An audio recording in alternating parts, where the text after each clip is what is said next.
going with the meeting. So as a preliminary matter, this is Ashley Erisman, Chair of the Nantucket Conservation Commission. Permit me to confirm that all members and persons anticipated on the agenda are present and can hear me. Members, when I call your name, please respond in the affirmative. We have Mark Beal. Yes. Seth Engelborg. Here. Erisman is here. Ian Golding. Yes. I think we're waiting on Dave LaFleur and Maureen Phillips. Joe Topham. Here. Okay. Staff, when I call your name, please respond in the affirmative. Jeff Carlson. Here. Joanne Dodd. Yeah. All right. Anticipated speakers on the agenda, please respond in the affirmative. We have Ken Bogrand. Muted. Here. Barbara Bund. Here. David Kriebel. Here. Trey Rutherford. I'm here. George Pucci. Good afternoon. Stephen Cohen. Here. Greg Berman. Present. Josh Posner. I'm here. Rick Atherton. Here. RJ Turcott. Here. Dwight Dunk. Present. Okay. I think I got most of you. And it looks like we do have Maureen Phillips with us now. Maureen, can you hear us? Yes, I can. Okay, perfect. So good afternoon. This open meeting of the Nantucket Conservation Commission is being conducted remotely, consistent with Governor Baker's executive order of March 12, 2020, due to the current state of emergency in the Commonwealth due to the outbreak of the COVID-19 virus. In order to mitigate the transmission of the COVID-19 virus, we have been advised and directed by the Commonwealth to suspend public gatherings, and as such, the governor's order suspends the requirement of the open meeting law to have all meetings in a publicly accessible physical location. Further, all members of the public bodies are allowed and encouraged to participate remotely. The order, which you can find posted with the agenda materials for this meeting, allows public bodies to meet entirely remotely, so long as reasonable public access is afforded, so that the public can follow along with the deliberations of the meeting. Ensuring public access does not ensure public participation unless such participation is required by law. This meeting will feature public comment. For this meeting, the Nantucket Conservation Commission is convening by video conference via Zoom app, as posted on the town's website, identifying how the public may join. Please note that this meeting is being recorded and that all attendees are participating by video conference. Accordingly, please be aware that other folks may be able to see you and to take care not to screen share your computer. Anything that you broadcast may be captured by the recording. All supporting materials that have been provided members of this body are available on the town's website unless otherwise noted. The public is encouraged to follow along using the posted agenda unless I note otherwise. We are now turning to the first item on the agenda. Before we do so, permit me to cover some ground rules for effective and clear conduct of our business and to ensure accurate meeting minutes.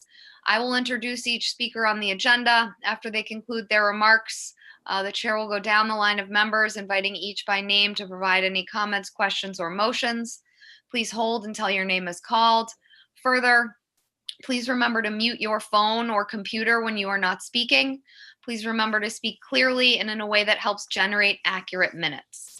For any response, please wait until the chair yields the floor to you and state your name before speaking. If members wish to engage in conversation with other members, please do so through the chair, taking care to identify yourself. And after members have spoken, the chair will afford public comment as follows.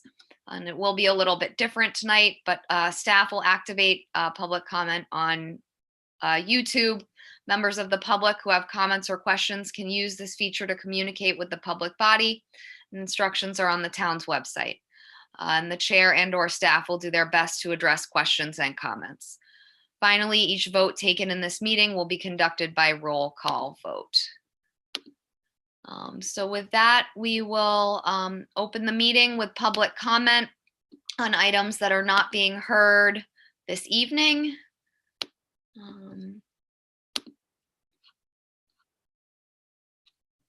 Jeff, do we have any public comment? At this point, all we have is Burton that says thank you for this hearing, and Deanne that was just testing, and we have nothing else. Okay, perfect. So the purpose of this meeting is to go over the 2019 annual review for the Sconset Beach Preservation Fund, 87 through 105 Baxter Road. And again, I want to just reiterate that the purpose of this is to look at the 2019 annual report, not to talk about the most recent 2020 report or other kind of extraneous things that might be going on. So from SBPF, we have Dwight Dunk, Josh Posner, and Stephen Cohen on the call. We have Greg Berman as our independent reviewer. We have our town council, George Pucci, also on the call for questions. And then we have members of the public. So at this point, we've had a few months to review the 2019 annual review. So my thought was that we would open it up for questions from commissioners. And those questions can be directed to members from SBPF, but also our independent reviewer or town council. Can I ask you a question, Ashley? Yep, go ahead. So I wanted to just say like a minute's worth of stuff, but Dwight actually has a little presentation. Do you want him to do that? Was the presentation shared? Dwight, I don't know if it was. I don't think so. No, it wasn't shared. It's a review of the, it's the annual, all the previous annual reviews had a PowerPoint presentation where we just summarized the report. And that's what I prepared. Okay. Well, if you could share all those documents, maybe with the commission staff ahead of time next time, just so we have a chance to review. And then I think these things just maybe move a little bit more smoothly. But Stephen, go ahead with Sure. your intro, and then we'll give it over to Dwight, and then we'll have questions. Okay, thank you. And I think we'll be short on our end. Just to reiterate something that the chair said, you know, there's a lot going on with SBPF in this project, and I want everybody to just sort of stay focused on 2019, not 20, not today, not the future, not in general. And I think we'll, you know, have a better meeting. But one thing I want to just open with is that one thing that was discovered in the 2019 report was that a few years ago, there was a clerical error that resulted in a shortage of about 6,000 cubic linear feet of sand not being delivered about 3 years ago. And so now that that's been discovered, it was never withheld or anything, it wasn't hidden, it just was not noticed. And so now that that's been noticed, it'll be made up for in the next round of sand nourishment. So I don't know that we need to spend time, you know, wondering what's going on with that. It'll be addressed in the next round of nourishment. So with that, I'll let Dwight just walk through the data. Thanks. Great. Great, thank you. Great. And Dwight, are you sharing your screen? Yes, I will. And I will. Can everybody see that Yes, presentation? yes, we can. I'm going to try to put it onto presentation mode. Sometimes that gets wonky on Zoom. So let me just see if that will work. Can you still see the slideshow? Or do you see the slideshow with the notes? We do see the notes. Okay, then I will We just, see the next slide, excuse me. yeah, I'll just skip it and I won't, and I'll just skip the slideshow. We'll leave it in the slide sorter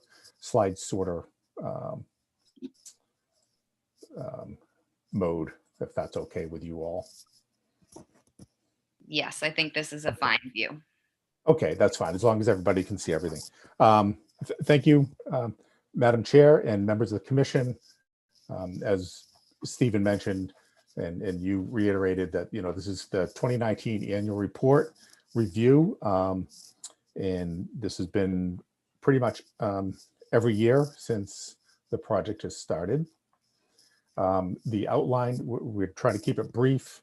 Just want to review the key findings, identify the monitoring that's been performed summarize the monitoring results from 2019 sand year, and then review the comments from the independent reviewer, Mr. Berman. Madam Chair, there's nothing new in here. Everything that's presented in here is actually pulled from documents that have been presented to the commission, either in the annual review or the response to comments to Mr. Berman. The key findings that we want to, that are in the report that we just want to note is that since the project has been installed with the geotubes and the plantings, that the slope above the geotube array, the coastal bank, also known as the bluff or slope, but it's regulated as coastal bank, has been stable. Therefore, the project has been consistent with the Wetlands Protection Act and the bylaw of advancing the interests of coastal bank to protect the interests of storm damage prevention and flood control. The shoreline monitoring has shown that the shoreline has been quite stable over this period of time with no apparent adverse effects, increased accelerated erosion in front of or adjacent to the geotubes. The period of time through 2019, the geotube template, the sand template, has been contributing nearly 14 cubic yards per linear foot per year versus the nearly 7 cubic yards per linear foot of the adjacent unprotected bluff. So it's providing adequate sand coming off of the template, and that's greater than the site-specific contribution off of the unprotected bluff before the geotube was installed. At the end of the sand year, there was about 33,000 cubic yards remained, with about 10,000 after the winter of 2017, 2018, and that included the March 2018. So there was plenty of sand delivered to the template after that. And the video monitoring shows no adverse effects to the offshore hard bottom habitat. As you all know, this project has quite a bit of monitoring being performed, and since it was installed over the previous 6 years, there's been the quarterly surveys, the underwater videos, the drainage system reports, the bluff surveys, and the submission of quarterly work reports. The shoreline survey, as we've stated before, there's been accelerated erosion of the shoreline in front of or adjacent to the geotube array, and when we say the shoreline position, that's the mean low water position as documented by the Woods Hole Group surveys, and it's been within about a 20-foot zone, 20-foot range over the past, in 2019, and it's been in about that same zone as it was prior to the install back to 2008 and 2010. These are the, just a summary of the shoreline. These are the cross sections. Woods Hole Group goes much further to the south and much further to the north with their quarterly surveys, but these are the profiles that are adjacent to the geotube project. Of all the data presentations by the Woods Hole Group in their reports, I find these plots to be most helpful. There's a lot of information in there and it's presented in different ways, but the red dots, if everyone can see my cursor, that's the position of the mean low water in the quarterly reports after the geotubes were installed, and the blue is before the geotubes were installed. So this profile is in front of the geotube array, and it's moved about minus 100, 110 down here from the original baseline position. The baseline position is 0, and it's primarily been 70 to 90 feet, and that is in a similar position as it was before the geotubes were installed. And basically this range of positions is similar to this range of positions before the install. We have about 1,000 feet north of the array. Again, it's for the past going back, a couple of decades, it's been within the same range of -70 to -30 from the baseline position. And then about 1,200 feet south, there had been the movement seaward of the mean low water position. It was fairly stable at about -120 from the baseline. It had accreted a little bit, and then it's been in around the same zone, moving back and forth from survey to survey. This is table is pulled out of tables 1 and 2 that are in the sand report. Just trying to summarize it for this presentation. At the beginning of the sand year, there was about 10,200 cubic yards, about 10.8 cubic yards per linear feet. That was after the March 2018 season. SBPF purchased and delivered over 23,000 cubic yards. The storm season of 18 to 19 was rather quiet, and there was not much lost off of the template. And at the end of the sand year, December of 2019, with everything that was delivered, there was 33,000 cubic yards of sand on the template at the end of December 2019, which equates to nearly 35 cubic yards per linear foot. We look at the sand contributed off the unprotected bluff as a measure, to compare what's happening with the geotube system. Number one, to see that the bluff above the geotube array is stable, and compare that to the geotube to the north and south. And the red is a gain, blue is the loss. As we presented in the report, there is a little bit of a gain in the unprotected bluff to the north, and a little bit of a gain to the south. It actually showed a bit of a gain on the bluff above the geotube. There are a couple of reasons for this, and we had that back and forth with Mr. Berman. But basically what we're seeing is everything is pretty stable for this sand year. And this is just looking at the average annuals of the total bluff erosion adjacent to and the unprotected for the year. This is showing a -1.2, which means there was an accretion, which is counterintuitive. It could be that there's some accretion at the toe of the bluff from the littoral system, since it's a fairly quiet season. So that's being picked up with the baseline vertical elevation of 11 feet NAVD. And so that the total is showing some accretion. It could also be the tolerances of the survey equipment. And then we see this lower table is looking at the period from installation through September. Here we're looking at September of 19, because that's when we actually had the survey done, the bluff survey. And you can see that the average annual has been about 6.8, just shy of 7 cubic yards per year. This graphic, we kind of show it every time, but just looking at the geotube array, presenting that same information just more graphically. And the underwater video is showing, there's no need in here to go through every year, but really just looking at the November 19 to the June 16, which was the first one. And we're still seeing a good cover by hard bottom, and it's not changing significantly, and any variations that we're seeing seems to be a seasonal difference. We did receive Mr. Berman's comments in December, and we provided a written response to those comments, which were shared with the commission.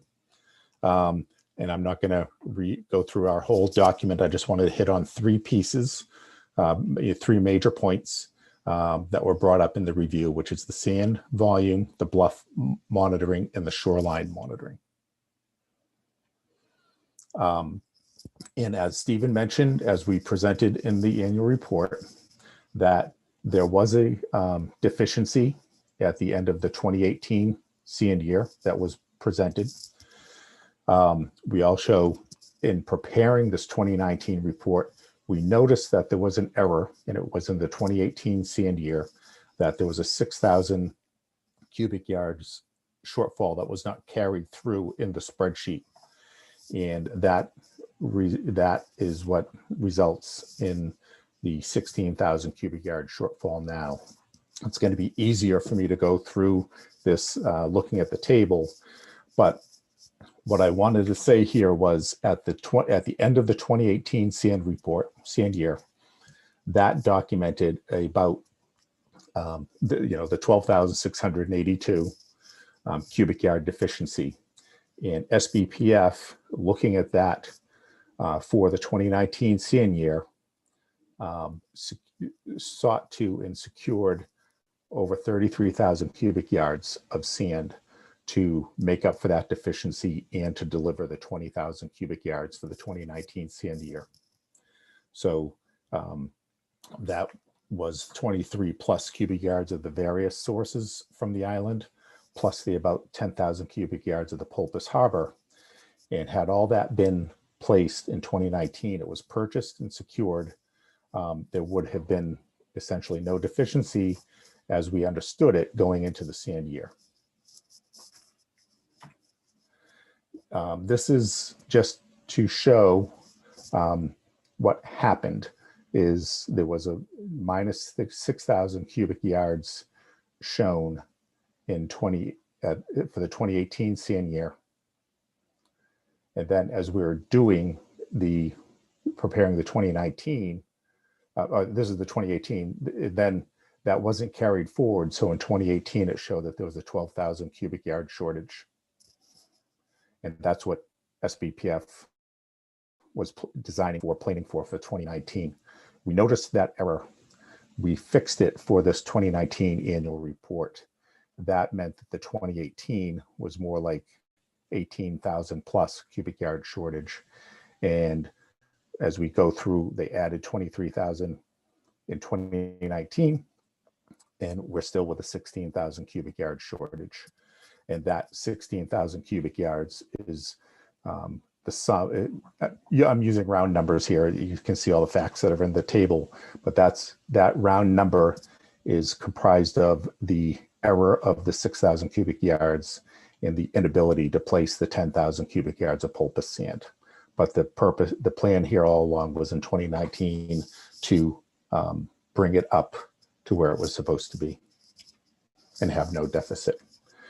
The Bluff Monitoring, as I mentioned, and I won't spend any more time on that other than, basically it's counterintuitive to see some net gain above the template or on the bluff, either to the north or south.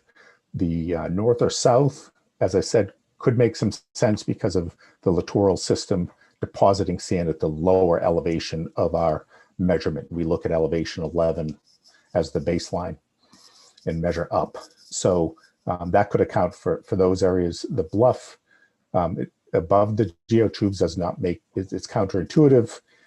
There's the vertical accuracy. There could be some windblown material. It is vegetated, so somewhat like other coastal landforms such as a dune where you have it vegetated. It could be collecting windblown sand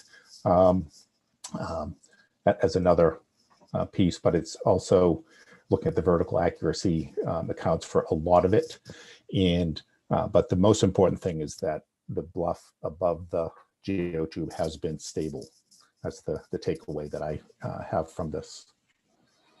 The shoreline monitoring, Mr. Berman did comment that no additional shoreline change can be attributed to the project at this time, and we obviously concur with that. It's a dynamic shoreline. It's a lot of sand moving in the littoral system, but the shoreline has been fairly stable over the period of time since the geotubes have been installed. The purpose of the compensatory sand, the template sand, mitigation sand, whatever we want to call it, is to make up for the reduction of sediment that would otherwise come from the bluff if the geotube array was not in place. And as we've mentioned, the pre-construction rate of contribution off the bluff was 12 cubic yards per linear foot per year. The template has contributed nearly 14 cubic yards per linear foot per year. So it is contributing slightly more than the natural bluff was contributing. In terms of the shoreline monitoring, we looked at these data in response to Mr. Berman's comments, and in the response, we looked at all 16 cross sections and gave some analysis for each.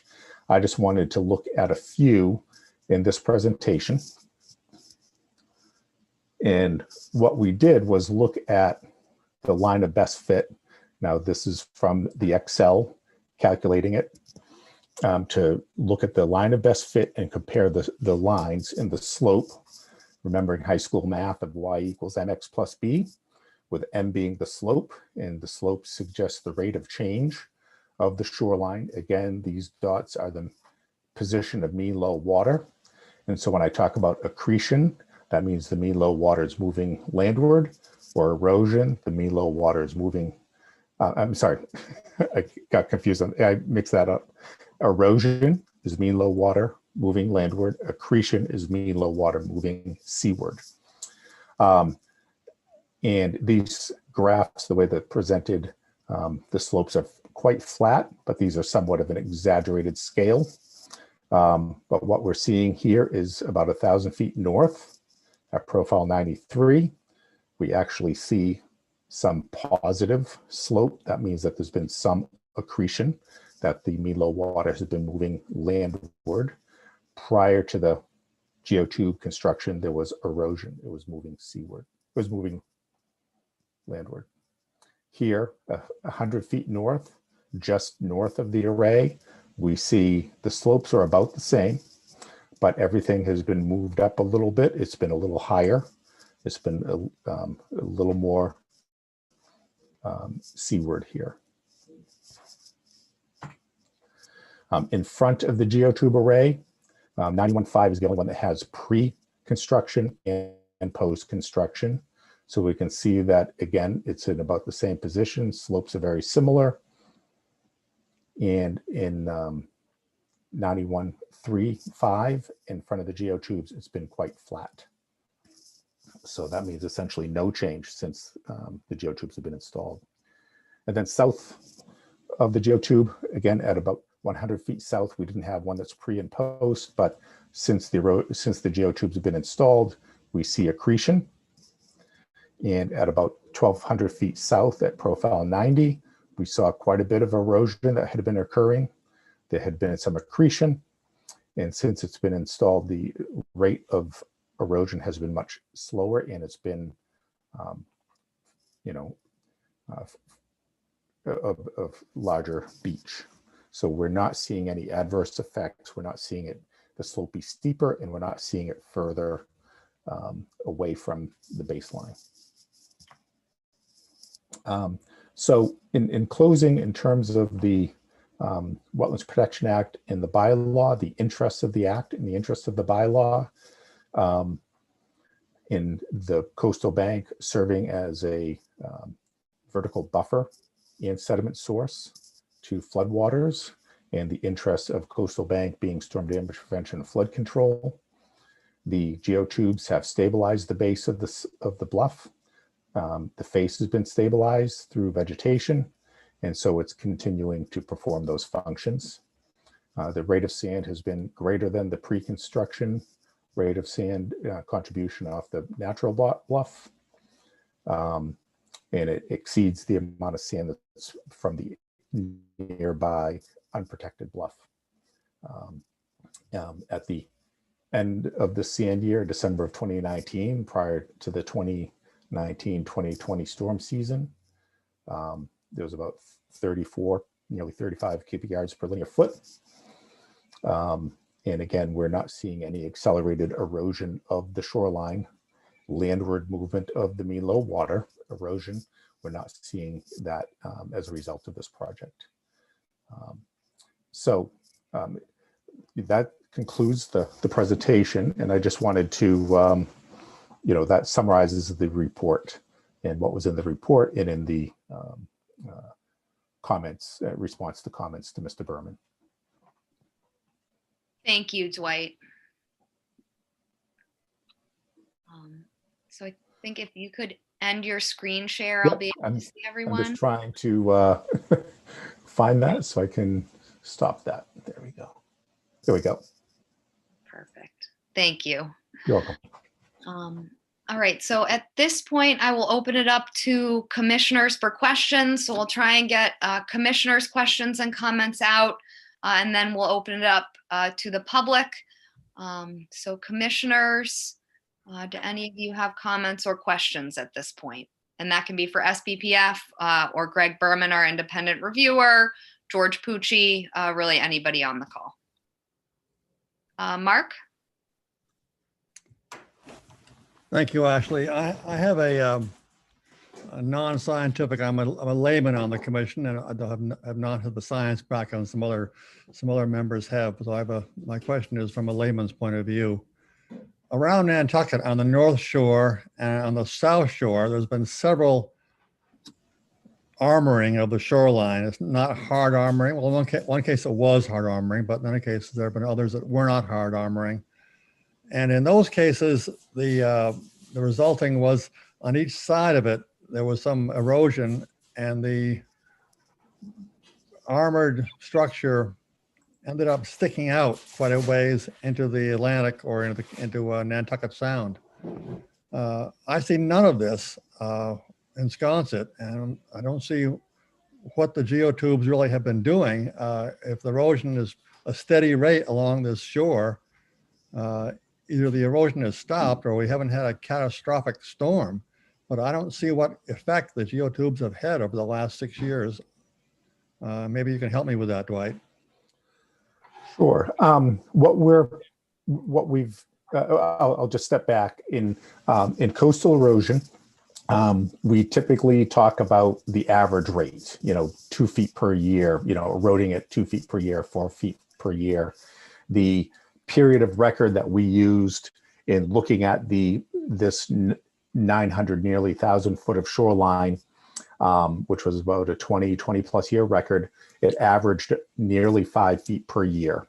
And now that's an average. And what happens with coastal processes is not that you have an average rate of erosion every year. What happens is in a landform like this, what happens is the bottom of the bank gets nibbled away over time from wave action, from storms, wave action. It gets nibbled away. The bluff becomes steeper and steeper because the top stays at the same position. The toe is eroding. All of a sudden, it gets to a point that it's what we call over-steepened, and it's steeper than the natural angle of repose for that material. And the whole thing, then you'll have the whole section slough off. And that's what happened in the 2012, 2013 storm event, where there were some sections of up to 40 feet of the bluff was lost here. So we talk about an average rate, but what really it is more episodic in large events of episodic. And so that's kind of how it works in terms of the erosion. Number two, in this install, it's a pretty large, pretty long install, nearly 1,000 feet. There has been some erosion of the unprotected bluff on both the north and south. A year ago, we were talking to the commission about removing some of the debris on lot 85, which abuts the array to the south, because that face had been eroded. Some of the building materials that remained there from the house that had been demolished were sticking out of the bank. That was kind of a visual indication that there had been erosion. You had pipes and things like that sticking out of the bank. So those have been cut and removed, but there has been some of that loss. And as part of the maintenance for this project, when there is end scour, as the terminology that we usually use for the natural bluff, unprotected bluff abutting the CES, coastal engineering structure. Part of the maintenance is not just to recover the front ocean side of the geotubes, but it's also to put sand back in at the end scour so that those areas continue to be feathered into the existing bluff. So it's managed to backfill that at this location, to backfill that scour. And I think, you can often see examples of shorter installs where what you're talking about occurs, where it kind of sticks out over time and it's rather dramatic. And that's when you might be talking about one house lot versus 1,000 feet. Number two is historically, there was not a requirement to put this type of mitigation sand or compensatory sand in front of coastal engineering structures. So things, seawalls and riprap slopes that went in 50, 70, 100 years ago, by not contributing sand off of that can reduce the sand that's in the littoral system to rebuild those landforms naturally. And that's why, as Mr. Berman commented, the reason for the compensatory sand is to avoid that from happening. So this project, includes providing compensatory sand every year so that you don't have that adverse effect of, we often call it starving the system of sand.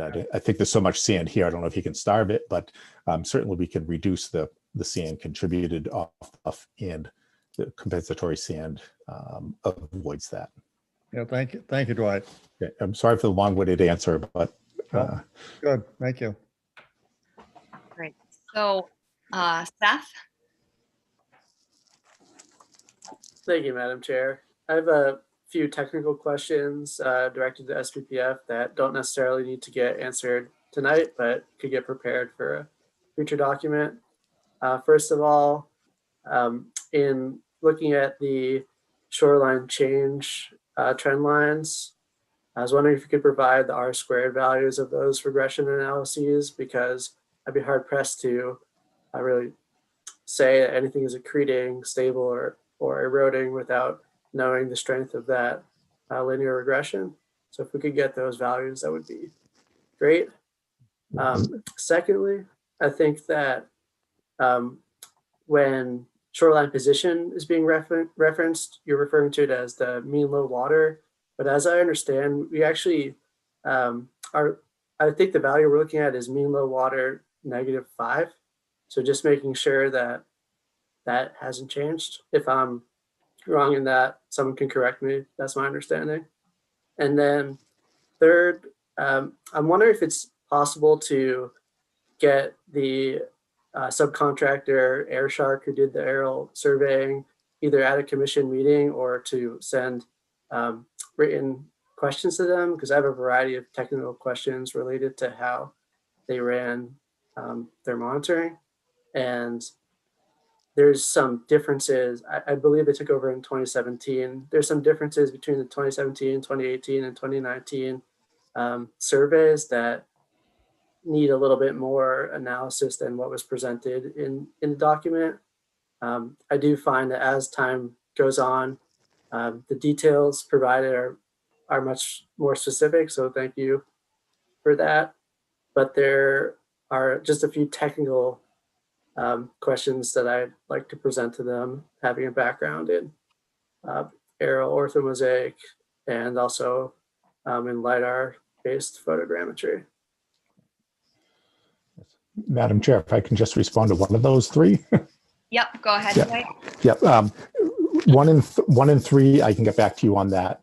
In terms of the shoreline position, the survey, the monitoring protocol is to examine the shoreline down to -5, but the position of the shoreline from the baseline has always been the mean low water. position that's been monitored as to see what's happening to the beach. Is it moving seaward or landward? So the -5 is the limit of the survey, but what's monitored to see what's happening with the shoreline is the mean low water. So that's why we talk about the position of mean low water. Thank you. Thank you, Dwight. Ian? Thank you, Madam Chair. In listening to Mark Beal's question to Dwight, and thank you for your explanation, Dwight, I thought I might share these two pictures to give an example of the N-scar from that bad storm in March 2018. So I don't know if you can see there the N-scar on the south end and the person standing there. And that was March 10th. Ian, you might want to circulate those photos through Jeff and Joe just to the commission. Actually, I did when it happened. Okay. I did. And I just, one other example, this was from March 16th, which shows the sand that SBPF put down in the same place where the N-scar had taken place, to give you an idea of the volume that was put down in those few days. Thank you, Madam Chair. I do have a couple of questions. May I piggyback? Yep, go ahead. Yeah, so I'm curious. Thanks for explaining the clerical error in such detail, because I was definitely curious. I noticed substantial differences in unit costs, with Miles Reese's being at 50, Reed Custom Soils at $16.50, and AH Construction going from $8.75 to $150 on January the 23rd, 2019. I was wondering why there was such a variation, and whether, yes, and why? Does it reflect a difference in the quality of what is being brought, or because it seems a remarkable variation? Thank you. Dwight, do you have a response? I don't have a response. I have to just answer that. We track and get the volumes to report what's happening, but I'm not involved with the purchase and and the pricing. So I can't respond to you, Ian. I don't know the answer to that. And I would like to add to that, Dwight, thank you for such an exhaustive detailing, because that is what we asked for. So it's helpful going forward, obviously. Thank you, Madam Chair. Thank you. I know I have a question and kind of a concern for you guys. So Dwight, you said in your report, you mentioned the accounting error that you guys realized in 2018, and you were going to try and kind of self-correct as a group. And I guess it really worries me that you didn't come to the commission right then, identifying an issue to try and problem solve moving forward. We didn't hear about this until the deficit continued to grow in a 2019 SAND report that we didn't get until the end of 2020. And I think that to have a project like this, where you do have such clear sand volume requirements, that to not come to the commission when you notice that problem is a real concern, because we want to work with you. We want to be proactive and problem solve. And it just worries me that we have this consistent kind of lack of true communication to problem solve what's happening out there. I am very concerned about the sand deficit that is happening. I think that probably we'll need to consult with some other experts outside of your group about how to make up that sort of deficit now that we're continuing to add to it. Right. So I really hope moving forward, you guys will be more open with these issues, because it is very, very concerning for me. Just responding to that, we prepared this. We prepared the 2019 report about a year ago, and we were in a year ago, we were in the throes of 3 different things happening with SBPF.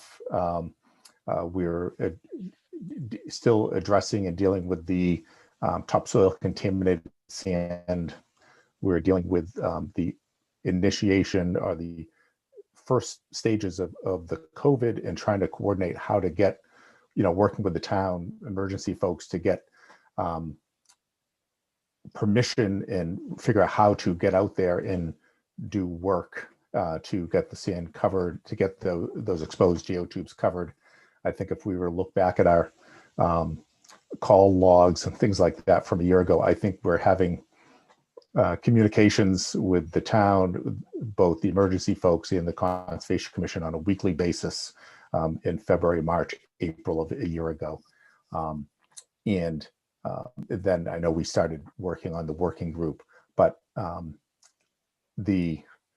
we prepared it, and I frankly, with everything that I had been sending out to the commission a year ago, thought that it had been submitted until Jeff or Joanne asked us about that. The 2018 annual report went in during kind of the notice of intent review, and there was no request at that time to have an annual review meeting. So I hear you, Ashley, and we will continue to work to improve those communications.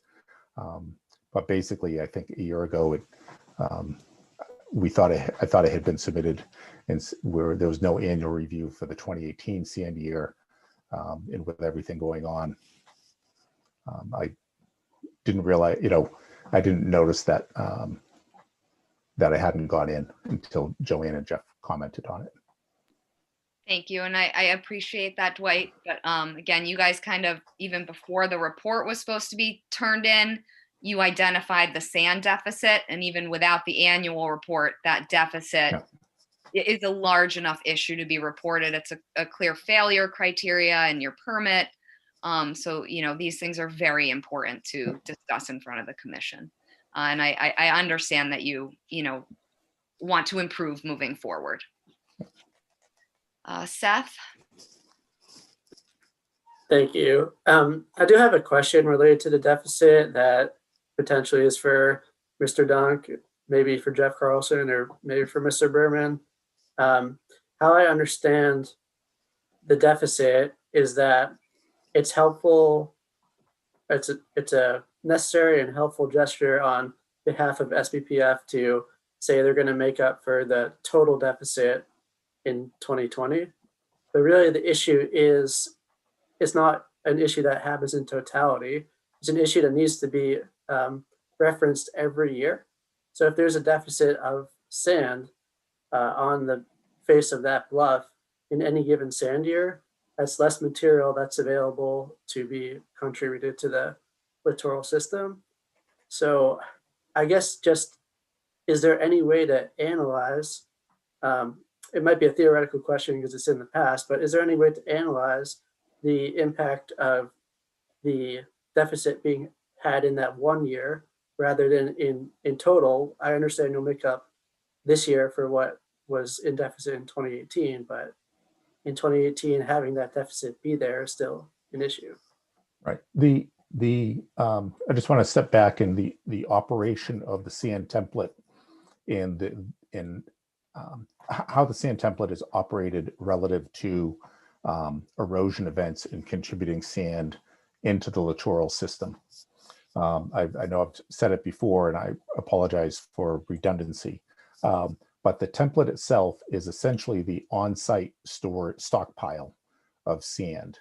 The order of conditions calls for recovering exposed tubes after an erosion event, and the delivery of sand, annually to be on the template, so there's plenty of sand to recover exposed geotubes. And so what happens is, with a light year, you can see, in 2019, there was only about a half a cubic yard per linear foot contributed off the template to the littoral system. It was a very quiet year. So there was not much sand contributed. That meant the sand was staying on top of the template in the stockpile. So it's there for an erosion event. In 2018, we all remember those March, I think it was 3 back-to-back nor'easters that occurred. And there was a lot of sand that was removed off the template. And we had to bring sand, the contractor had to bring sand back in during the winter storm season to make sure there was plenty. So what happens with a light year is, a light storm year is the template continues to grow in volume. So you have extra savings, so to speak. And then when you have to debit it, when you have to just deposit it off the template, you're taking sand out of that sand bank, out of that stockpile. So that's why we look at the average annual. We look at each year, but we're looking at the average annual. And through the 2019, you can see that there's been adequate sand to contribute. There's been adequate sand, and it's contributed nearly 14 cubic yards per linear foot per year on average, which is greater than the average of the unprotected bluff. And there remained a good storage volume on the template at the end of the year. So what happens is if you have light years back to back to back, you'd have the template continue to grow in height without it necessarily contributing more off the system, unless you have storms that cause it to erode and then have to be pushed back over to recover. I don't know if that, hopefully that answers your question, Seth. But. Yeah, it does. And I understand the operation's fine, but to use your analogy of banking, having a debit is essentially not allowed. If anything, there should be a credit. I mean, the order of conditions doesn't say plenty of sand. It says 22 cubic yards per linear feet. So I understand that in a light year, there's less contribution to the littoral system. That's maybe a case of being lucky.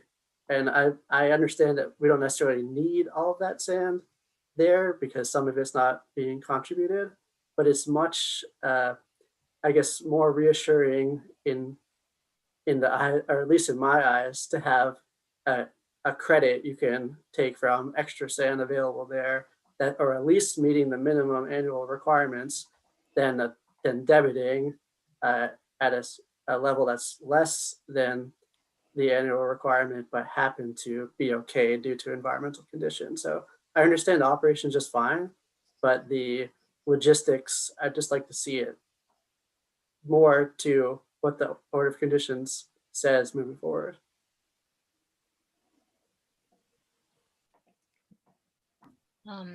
Any other questions from commissioners at this point?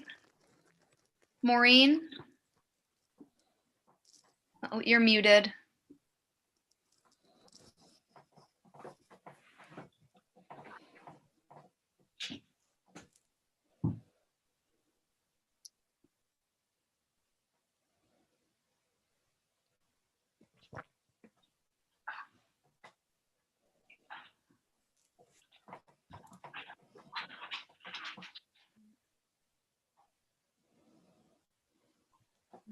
Unmute. Oh, thank you.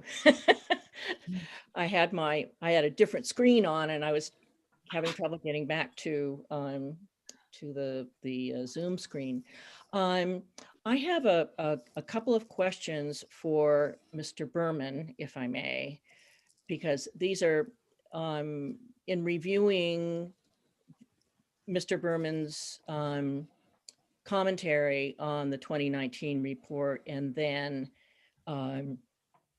SBPF's responses to Mr. Berman's commentary. I was left with a couple of things that, and again, I am certainly not a technical person either, but I was left with some confusion about where we were with something. And the first one of these, Greg, it's on page 2 of your report, which is page, what is it? 127 of our packet. And you mentioned that, and this is all to do with adaptive management and the timing of the sand, obviously a very significant issue here. Greg, you mentioned, you noted correctly that adaptive management has not been approved, and you said that surplus in the template combined with a deficit in nourishment volume may indicate that the template may not be providing sediment to the beach system during non-storm periods. And so the first question I had was, it's that combination of the surplus in the template and the deficit in nourishment volumes. Could you just expand a bit on why that could be a problem? Sure, and I guess this may apply to Seth's concern earlier as well. So the template has been able to maintain a certain level of sand in it. So above the toe of the geotube on the face, it's maintaining the sand. So that sand is available during a major storm, because it's even some moderate storm. It's going to take a fairly large level storm to reach that elevation and bring that template down. So during the smaller storms, whether it's an annual or even a 5-year storm, it may not reach that level of the template. It may just scour along the bottom of the geotube and remove some of that material. But if the material isn't constantly sloughing down, that means that while the template's being maintained, it's not necessarily encouraging the natural erosion that would have happened if it wasn't an armored bank. Okay, so thank you. If I may follow up. So, I mean, this really goes to the argument about adaptive management and why the and the concerns that we have had and why that has not been allowed, because there is that problem with it. And I'm wondering, is there, now I'm looking for the response that Epsilon had to that. Oh, hell's bells, okay. And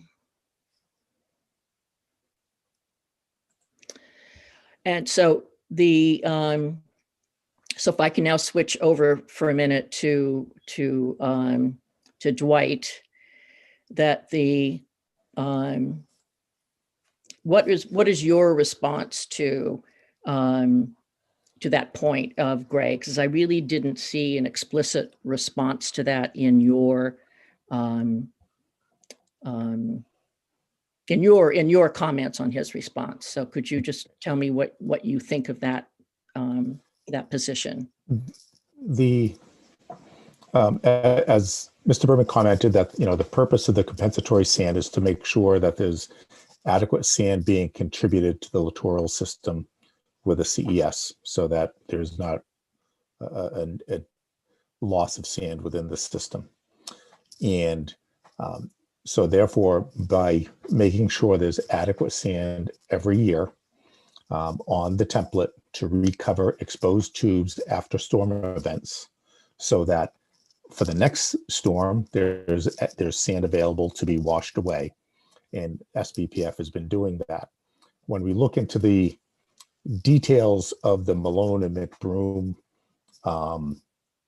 comment, letter that was then referenced in the order of conditions, and when we look at the order of conditions, that calls for making sure that there's 10 to 15 cubic yards per linear foot on the template at the beginning of the storm season, renourishing that as needed during the storm season for a total of 22 per year, 22 cubic yards per year.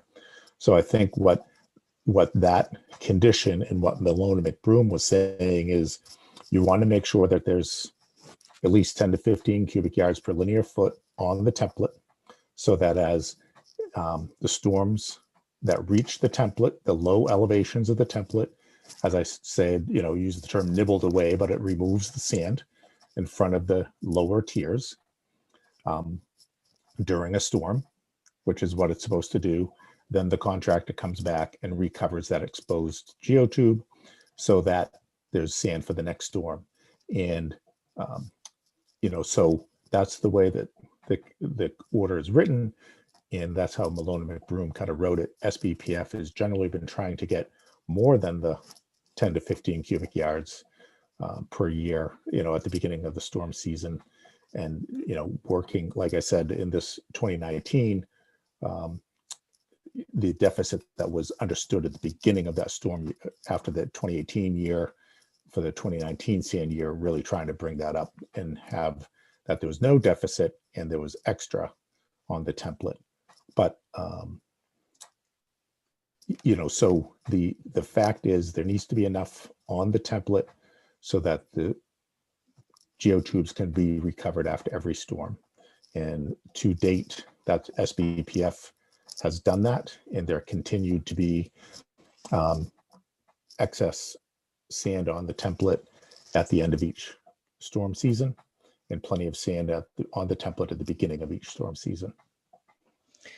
Thank you, Dwight. If I may continue, Ashley, and this is where, okay. The fact that going back for a minute to the amount of sand contributed and the clerical error and all of that, I just want to point out something that you did discuss, that part of the problem of getting the sand there was because we had made a cease and desist order. And I want to point out that so it's clear to everyone that it was our duty to do so. And we had concerns specifically about the sand. And I would also add that while contamination, thank God, was not found, this was much contributed to by the fact that we were not clear about what the sources of sand were, that when sand color changes to the naked eye, that was part of the concern. And so the fact that we didn't have all the detailed reporting that we're now getting about where the sand comes from and the rest of it certainly contributed to that. And obviously COVID, et cetera, didn't help matters in any way to go forward to it. But I would just like to point out that was our duty to do that. And if we had good enough information to begin with, that cease and desist order might not have to have been issued. So that's simply a comment on our actions with regard to the cease and desist. But the other question I have, and I apologize because it's conceivable that you've answered this already to Seth, but this was about the, let's see, Mr. Berman stated that he had a real concern about how the accretion was being measured. I'm sorry, this is on Bluff Monitoring on page 4 of Mr. Berman's report. And maybe Greg, I'm not sure if I need you to speak to this. So this was, he notes that there should be, you noted very high accuracy, but that this, when he looked at how accurate it was, it seemed to be much less than the stated variation that you had. And that the, so he felt this was a significant issue because he did not believe the accuracy was anywhere at the same numbers that you had. And then I was surprised when I looked at your response, which was that yes, accuracy, we agree that accuracy is really important, but I did not see any kind of explanation about whether you agreed or disagreed with Mr. Berman's calculation about the offset. So, and I think just agreeing that accuracy is important isn't enough when he has as one of his main findings that this systematic offset was much greater than what you reported. So I'd like to get your answer beyond just the fact that you agree accuracy is important. Could I mention one thing Oh, before sure. maybe Yeah. Oh, yes. moving to Dwight is both accuracy levels were reported in the Epsilon report. So it wasn't me coming up with a separate finding of less accuracy. So the AirShark consultant showed that they had about 1.5 centimeters of vertical resolution. So that was very good.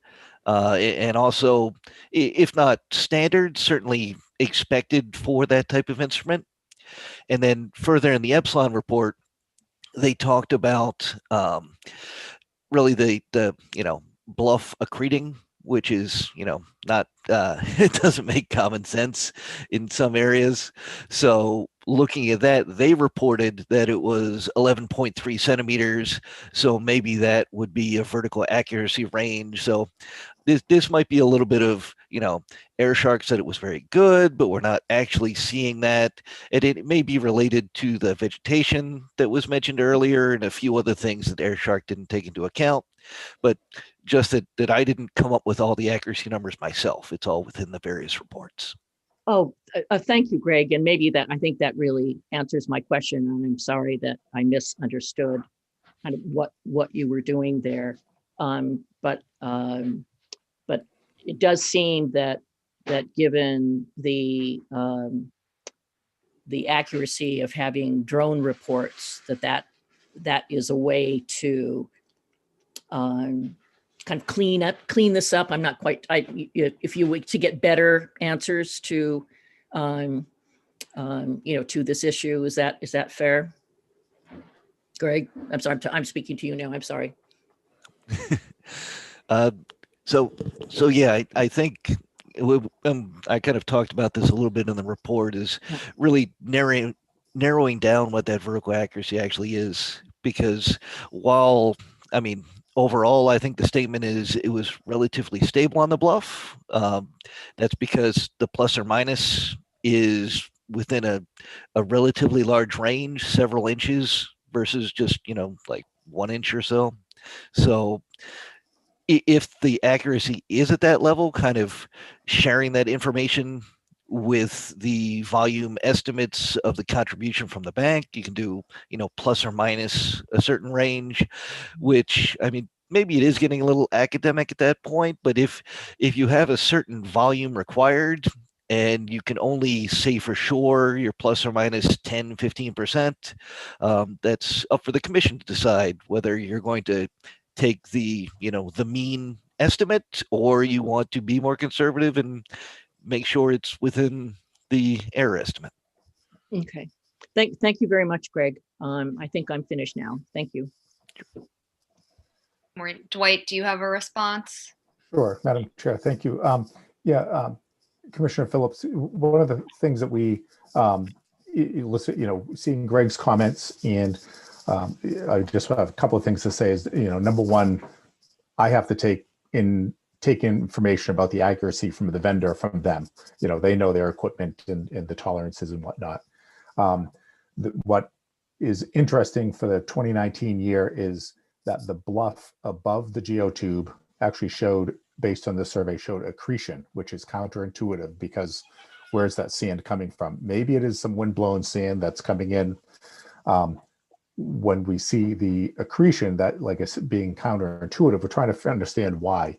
It could be inaccuracy. It could be the fact that the equipment is picking up some of the vegetation rather than the actual surface. And so that could be some deltas there. And so what we're trying to do is when I say that it was quite stable, with it showing it being accretion as opposed to erosion, that suggests that, you know, the bank is not above the geotube is not eroding, which is a good thing.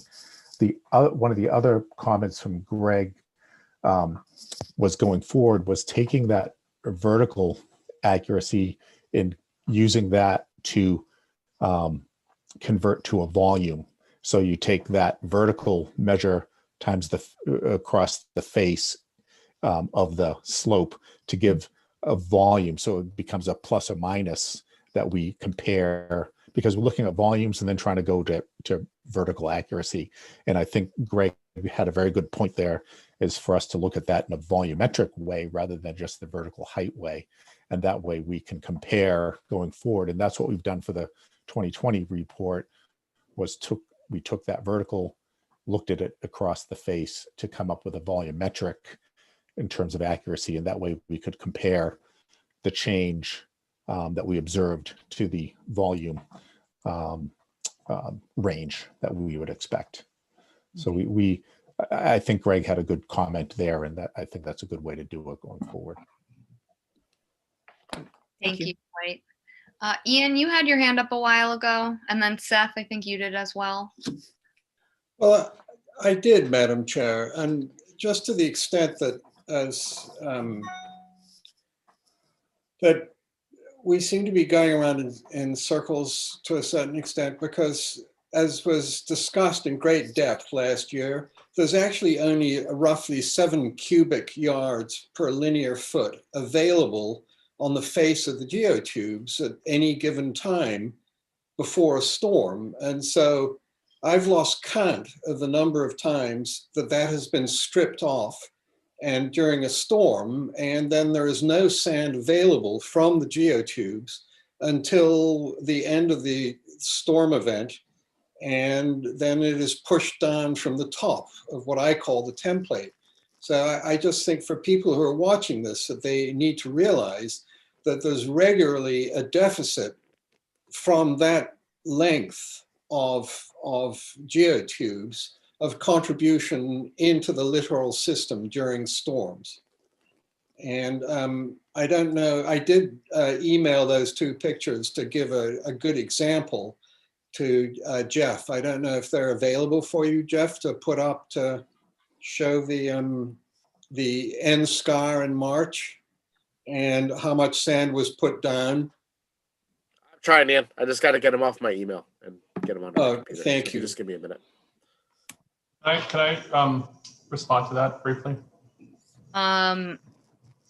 Yes, you can. Yeah. So this is a recurring point, and it's actually a total red herring. And I'd like to point out that there's no requirement for sand to be always available. So, the complaint that at some points it's not available suggests that it is supposed to be available. And so I just want to, the public to understand that there's no such thing as a project anywhere in which the sand is always available, nor is it a requirement here.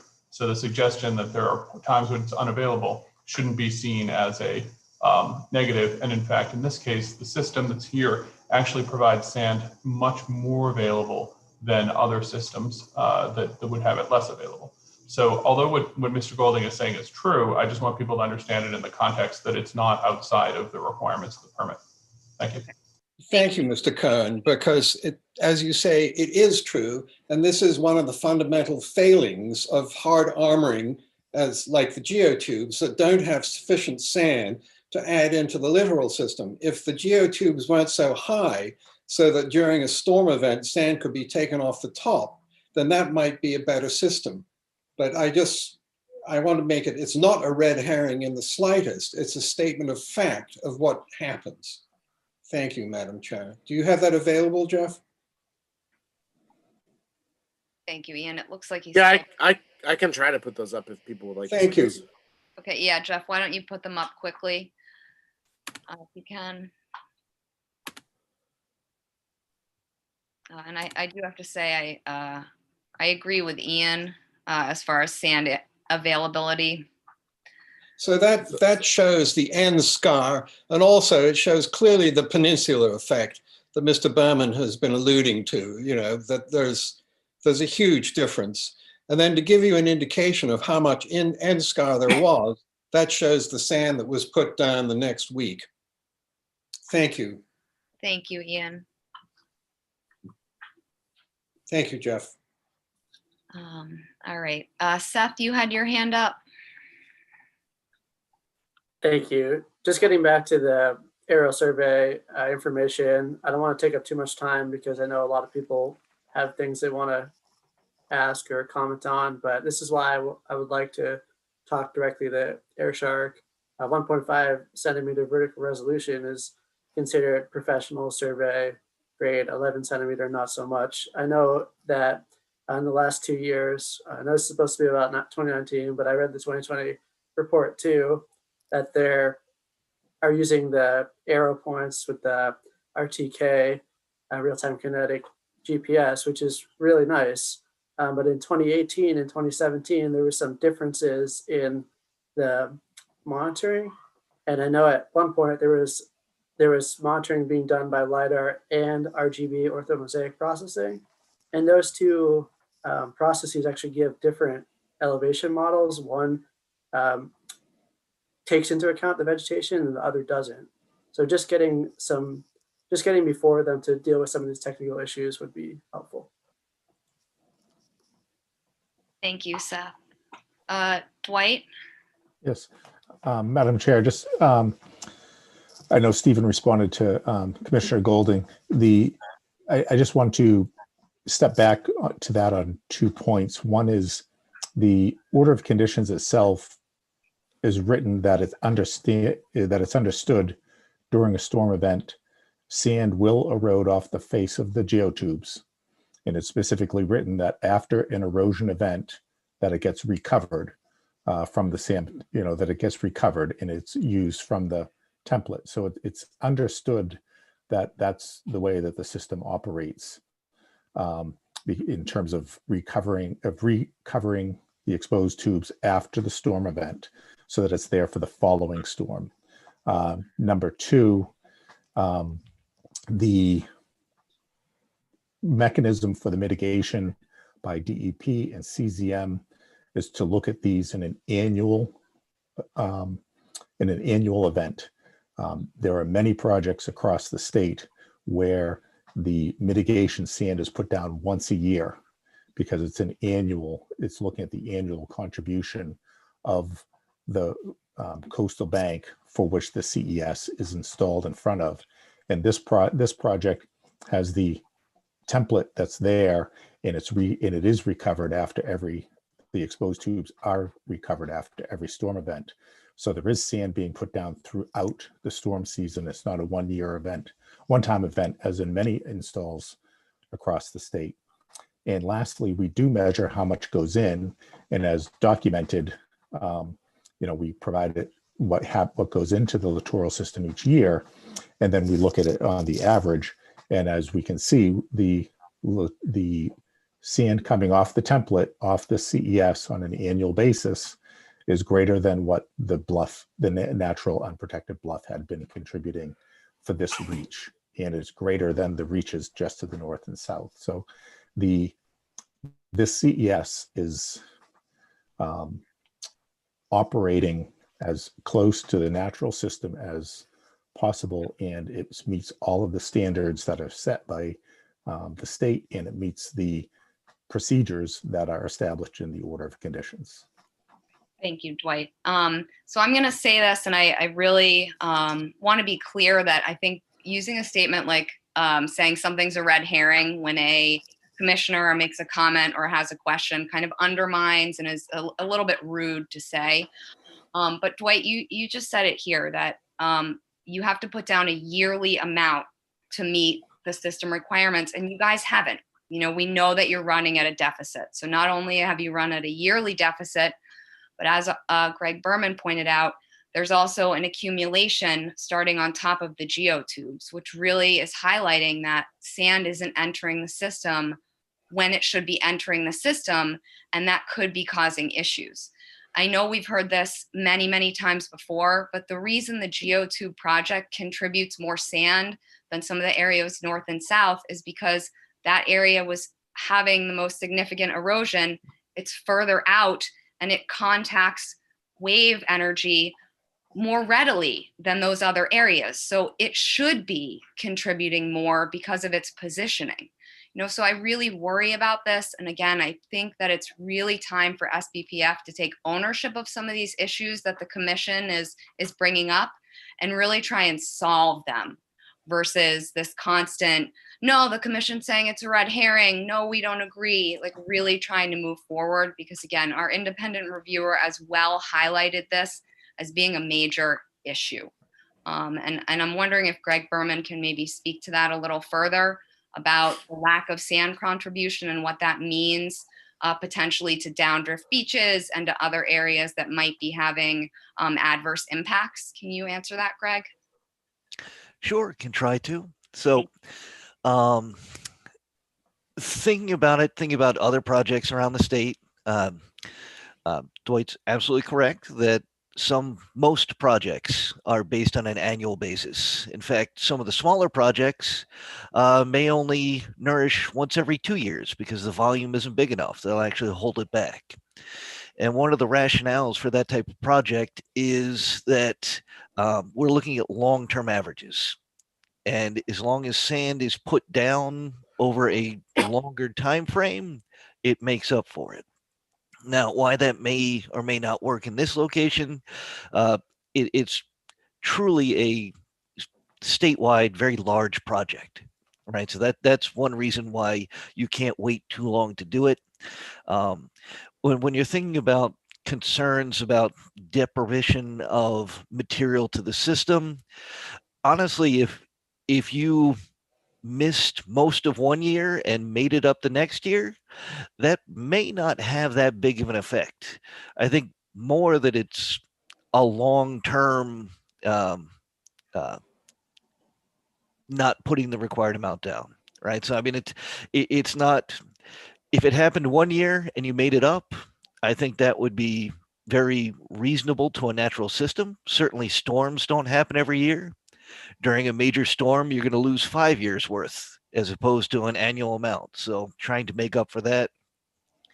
There is a little bit of how the natural system or when the natural system wants that sand. As the sand is eroded from a natural bank, it goes offshore, trips waves for the rest of that winter coming in and provides a little bit more of a buffer to storm waves. So that may or may not be happening, but that's also, not happening with almost any of the state projects. But I think basically the idea that the large storms are going to take more sand, but very episodically. So short story is missing a year might not be the worst case if it's made up relatively quickly, depending on the storms that year. But if there is a long-term, reduction in sediment supply, that can start affecting downdrift beaches. So you're going to, potentially see increased erosion or a lessening of an area that might have accreted over time. But it's when that material would have been added to the system. Would have been during a big storm, or is it a little bit every year? Thank you, Greg. So what's your perspective then if there was a deficit in 2018 that continued in 2019 and continued in 2020? If we have kind of 3 years worth of deficit, would you consider that fairly significant? It's concerning that it's kind of carried on for so long. Like I said, if it was, a year or so, or it happened during a period where there weren't many storms, that's a little bit more reasonable to consider it part of the natural system, because the natural system doesn't put down an annual amount every year. This is just trying to use a long-term average to make up for the various periods of erosion and accretion. So I guess short story is, if you see areas that are eroding potentially more rapidly than they have been, then a detriment of this amount of sand may have something to do with it. but it also may just be the natural give and take. There's so much volume of sand moving along here that even the annual amount is a percentage of the overall. That's why you can make up for it in the short term, but the longer it goes on, the more impact it'll have. Thank you. Dwight? Yeah, Madam Chair, I just want to respond. Thank you, Greg. I certainly agree with what you said, and the long-term averages and the volume of sand that's in the littoral system on the east coast of Nantucket is huge. I just wanted to comment on a couple of things, Madam Chair, that you mentioned. Is number one is what I think is the more important comparison is when we compare the average annual sand that's being contributed off the template to the pre-construction rate of contribution for this reach. And so when we compare it, we have 14, nearly 14 versus 12. So we are exceeding what the Bluff had been contributing. That's why this first reach was built where it was, because number one is we know the infrastructure was at risk, but it's also, this was where the greatest erosion was occurring. We compare it to the unprotected bluff to the north and south, just so we can have that comparison. But what's more important is comparing to the rate of erosion that was occurring along this reach. And, for that, we continue to exceed that. Number two. I do just want to comment on that. That should be happening with sea level rise and increased storm frequency. Greg Berman, again, I think it was in the last time he came to meet with us, he said this structure would require more sand over time to meet what's happening globally. So again, I think that's a natural thing that we're going to see. And the other thing is that there has been, the sand on top of the template has always been managed and maintained to have plenty of sand to recover what was needed during the winter storm season. So except when we had those 3 back-to-back storms and it was physically unable to get out there because of the storms between 1 and 2 and 2 and 3, there was some sand delivered. Most times we only have 1 storm at a time, and the crews get out there right away and recover. And having that stockpile on site, and that stockpile is greater than the average annual. So there's always been more than 1 year's worth of sand on top of the template to make sure that there's adequate sand to recover exposed tubes. Thank you. Again, I just worry about the execution of the recovering, because I think of like a starving child who's looking through a grocery store window at all the food, but they don't have the money to buy the food. They can't reach it when they need it. So just because it's up there, doesn't mean it's functioning and available. And I'm just really concerned about the management at this point.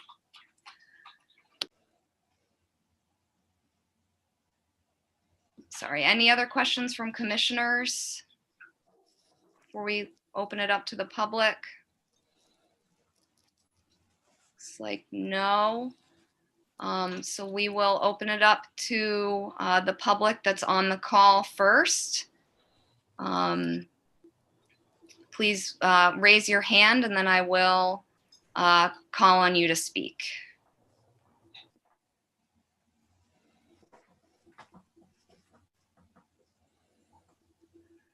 Any takers? Looks like Dennis, and forgive me, I don't have your last name, Dennis Murphy. Yes, thank you, Madam Chair. I represent the Green Hills, and I'm only going to speak for less than a minute so I can introduce you to Dr. Dave Kriebel, who we've retained, who has also independently reviewed the 2019 report. Allow me to make just one quick point. The Green Hills have been involved for the length of this project and are pleased to be supporting their neighbors, the folks from the Conservancy, NCC, NLC. The commission, I know, has dealt with this for years, and we're happy to have Dr. Kriebel do a independent review and share his preliminary thoughts. My only request to the commission and to everyone is that we not wait another year before we're talking about 2020, and maybe we could possibly do this sooner. Thank you. Thank you. And Dr. Kriebel? All right. Well, thank you, everybody. Thank you for allowing me to speak today. And let me say that I'm certainly the new person in the group, and I'll inform you of that because I retired as a professor from the U.S. Naval Academy on the 27th of February and have been looking at your problems only since then. So I'm not going to claim that I have a broad overview of everything that's going on, but I've been a professor in coastal engineering for 34 years. I've been an active consultant. I get called in on a number of reviews by the Army Corps of Engineers and by other communities. And so I wrote a letter that would just outline a couple, I think 3 observations I had based on some of the experience I've had. And those 3 observations are that I think the mitigation placement is lagging well behind what the requirement is. The second one is I have some questions about the effectiveness of the placement position of the mitigation.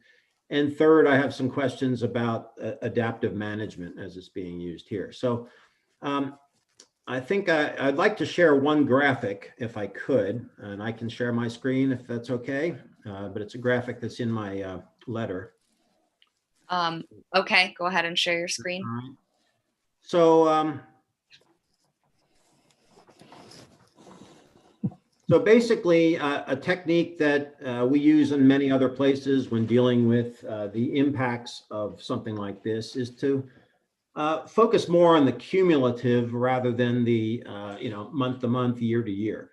And so I was kind of surprised that a graph like this has not been generated yet. But what the graph shows is the cumulative volume of sand, both the requirement as well as what appears to have been actually placed. So the upper black curve is the cumulative requirement, the 22 cubic yards per foot per year. The symbols are plotted every March, which was my understanding as sort of the beginning or the end of one, the beginning of another sand year. But you can see the cumulative rate and the slope of the curve.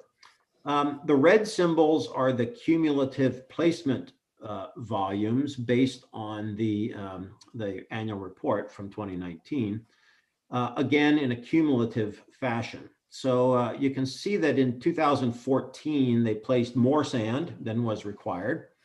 And I will note that one thing I need to correct on this is that there was some additional sand early on from the construction period that I did not include in here. So but that's a relatively small volume, but that should be in here. But the key point, I think, is that if you look at the actual placement in a cumulative fashion from the red circles, and then the trend line is quite clear from that.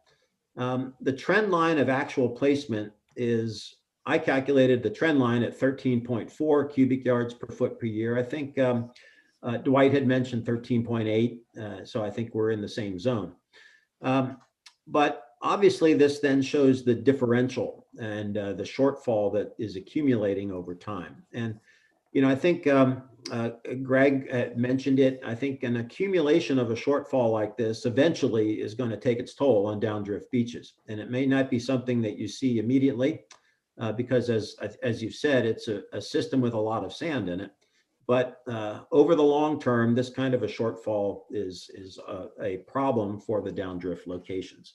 So, you know, I think obviously what you'd like to see is that on future events, the red dots start to rise up closer to the black and start to close that shortfall. So that was the one graph I wanted to share. And I don't know if there's any, Madam Chairman, if you want to take any questions about this, otherwise I can remove the graph from the screen. Why don't you go ahead and remove the graph because I can't see questions. Okay. Up. But if any commissioners have any questions, will you ask now? Looks like they're good to move forward. Okay. So a second point question that I had was about the effectiveness of the fill. And in other locations where mitigation is done, we usually question effectiveness in two ways. One is to ensure that the sediment characteristics are going to be beach compatible. And that is, they're going to match the existing. And I was a bit surprised that there was nothing in the annual report that documents that the truckloads of sand being put in place have a grain size characteristic that works. I've since seen other documents from, I think, one of the previous, maybe the geotube project it talked about the borrow sites at length. So I've since seen some of them. But at any rate, that was one issue that I was wondering about. And then I think more importantly, and I think many of you have been discussing it, is the nature of the template and the definition of the template and where sand is appearing. It seems to me that the template is ill-defined right now. And it seems to me that much of what we're discussing is the fact that really there should be two templates in the system. There's a template for design that covers the geotubes and provides a proper amount of sand to keep the cover. But then there really should be a template for the mitigation. And in most projects of this type, the mitigation template would be really in front of the system, not on top of it. So I realize that there are some unique characteristics here of the site. But one of the problems that I see is that the geotubes seem to be getting exposed so frequently because the mitigation sand is really not in front of them and not really in an effective location. And I think, as many of you have pointed out, if the sand is stored too high on top of the geotubes, it's simply the same as sand that's locked in the bluff and it's really not available. So that pulled me to my last point about adaptive management. It seems, if I understand it, the adaptive management was to essentially look and see what is there in storage and then only place a smaller amount of sand to the system as a way of not really providing the entire 22 cubic yards per foot per year. And I think as I see it, that's a sure way to underestimate and underprovide the mitigation volumes over the long term. So it seems to me, and that cycles back to my first graph, that one way or the other, you need that 22 cubic yards per foot per year. If that is a established number that's been based on science, then that's really what is necessary. And as I would see adaptive management, it might change where you put it, but not how much you put in place. So thank you very much. I appreciate the chance to make some comments. Thank you. Any other comments from members of the public on the call? RJ? And then Rick, I'll go to you. Hi, can you hear me? Yes, we can. Awesome. So I'm RJ Turcott on behalf of the Nantucket Land Council. I'm going to turn it over to Trey Ruthven of Applied Coastal in a moment for some of the more technical aspects of our comment letter. I'd just like to briefly outline the Land Council's position as of right now on the 2019 annual report. So right now, the mitigation is continuing to be over several years now, very inadequate, completely inadequate. The monitoring is not being carried out correctly. I have brought this up over the course of multiple meetings over the last 2 years that these wading shots that SPPF is required to perform as part of taking the beach profiles are not being carried out. They requested in some of these documents that they no longer do so, but they are still required to do so, and they are not. The drone data and the drone imagery is not compatible year to year. And they're not submitting reports on time. NRD staff has to track these reports down. They're not coming in. When they're coming in, they're not correct. And it's not giving this commission what it needs to accurately assess this project. So They are not providing enough mitigation material. They are not reporting when required, and the reporting isn't accurate. Clerical error or not, this started multiple years ago and is compounding. This is a compounding issue. They, by their own accounts, are at this point almost 20,000 cubic yards short. That's 6 Olympic swimming pools volume of sand. That's an enormous amount of sand. That's a year's worth of mitigation material that they are short. So the commission needs to move forward. As the Land Council sees it, 3 failure criteria right now are being met. A, failure to provide the sand mitigation as required. B, failure to conduct the shoreline monitoring and post-storm monitoring as required. D, they're not monitoring correctly. So how do we know that there isn't excessive loss in updrift or downdrift beach? We don't know. The data isn't there. You can't analyze it because you can't compare from year to year, and some of it's not accurate.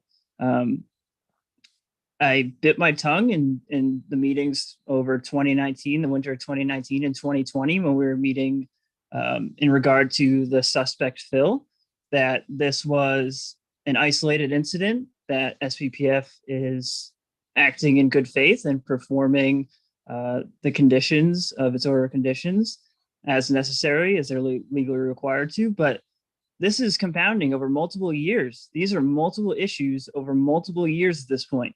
This project is failing and continues to fail. So the commission needs to meet based on condition 35, have SPPF come before them and address these issues before this gets worse, because this is an enormous project and it's compiling. We just saw Dr. Kriebel's table, his chart, and it's not going to get better unless it is addressed. So thank you. With that, I'll turn it over to Trey Ruthven of Applied Coastal. Thank you, RJ. Go ahead, Trey. Good evening, everyone. Trey Ruthven from Applied Coastal. I've been kind of surprised by the discussion tonight, but it sort of takes me back to a lot of the hearings we've had and just kind of the repeated statements by FPBF to kind of change what reality is, whether we're talking about the volumes coming off the bluff. I mean, when we were trying to permit this in 2013, we were saying that the bluff can't erode as fast as the beach. Obviously that's true, but as we all found out, the bluff and beach have to kind of go the same rate over time, because otherwise that bluff's going to be sitting out over the beach, which doesn't happen in reality. So these facts have gone around and around and around. We've talked a lot about mitigation tonight. And actually back in 2013, when we were developing this during the emergency process, one of the requests was to put the mitigation next to the geotubes. SPBF didn't want to do that. They wanted to put it on top, which is why it's here. And actually condition 33 allows them to put sediment at the ends. So, as I hear statements in some of the latest annual monitoring reports that we're running out of room, we're going to start covering up vegetation, you don't need to cover up vegetation. There is a mechanism to put the mitigation on the beach. Dwight talked about how we had a couple of faults in, accounting, but, our shortfall began back in 2015. And I know we're not talking about the latest report, but, if you look ahead to this latest report, we're another 10,000 cubic yards down this year. I mean, that means we're at about 31,000 cubic yards that have not been delivered to the bluff. And Ernie, you were very generous with your 7 cubic yards of what's material that's available during a storm. It's actually about 2.3. And this was discussed early on, and it seems to be forgotten, is that, we didn't want to put the mitigation on either side because, it might erode too fast, even though it's in the system. We're going to deliver it from the top, and it's going to be a very quick procedure of getting this out there. And as we've seen when we have repeated storms, that's not true. The delivery system is flawed. It needs to be reconsidered and redesigned, to prevent long-term erosion from going on. We looked at erosion rates, up and down the beach while Dwight was talking, but the one thing it failed to capture is that, looking at long-term rates, if we look to the north, between 2001 and 2013, the average loss across Woods Hole Group's transects was 0.0 feet. or 0.0 cubic yards per linear foot. Now, if to the south, if we look at 2013 to 2020, we're at minus 2.8 cubic yards per linear foot. If we go to the north, it's kind of a similar trend between 2001 and 2013, so pre-geotubes, we're at a deficit of minus 0.2 cubic yards per linear foot per year. Now we look at 2013 to 2020, and we're up at minus 3.5. So we are definitely eroding faster since this geotube system has been put in place. So to concede anything else is a fallacy again. You know, we can keep contorting these facts, we can keep repeating false facts over and over again and hope they become true. But really what I've seen is that SBBF is just slowly changing the conditions to meet their own needs. You know, we've lost in 2019, we forgot to do a survey somehow. I don't know how that happens. We forgot to turn in the annual report. I didn't know how that happens. So these are repeated facts that happen over and over again. Oh, we forgot to put out sediment. Oh, we put material that out wasn't compatible with the beach. It's kind of these continual fallacies. And then we talk about how we, you know, we're meeting the mitigation criteria. The mitigation criteria was always 22 cubic yards per linear foot per year. There was no stipulation about, you know, putting some out. You know, the 10 to 15 was to make sure in October we had enough sediment to deal with storms. It was not meant that that's all that's needed throughout the rest of the year. That, you know, once again, we're contorting facts. And it's pretty shocking to hear that, you know, we keep getting bolder and bolder each year with how these facts are changing. We've talked about, you know, RJ brought it up. We haven't actually been compiling with the monitoring requirements since, I think it was the 77th annual or 77th quarterly annual report, at which point they dropped surveying out to -5. We would go out to 0 and then we interpolate. We talked about this, I believe, in the 2017 and 18 annual monitoring reports as a conditional change, and that conditional change was never made, but we adopted it anyways, and we've been moving forward with that. If you actually look at the Woods Hole Group contract for 2020, which is on the town's website, it specifically says they're not going to do it. We're not going to do what you're required to do for monitoring. It's right there in the contract. So, you know, I wouldn't expect it. Which is amazing again. We're blatantly breaking these criteria. You know, and there's a couple other things which, you know, are more less pertinent with just breaking criteria, you know, which I just want to address in case we get to that point is, you know, when we talk about reducing the monitoring, I think that's a really bad idea. We have been doing this monitoring for decades through all these different projects. By actually reducing the frequency of monitoring, we are going to jeopardize the long-term data set. I know SBBF says they can't read it. It doesn't really tell them anything, but, you know, I'm looking at it. Erosion's increasing. It's clear. This is from their own data. I'm not collecting my own, I'm using theirs. So, you know, it's really important.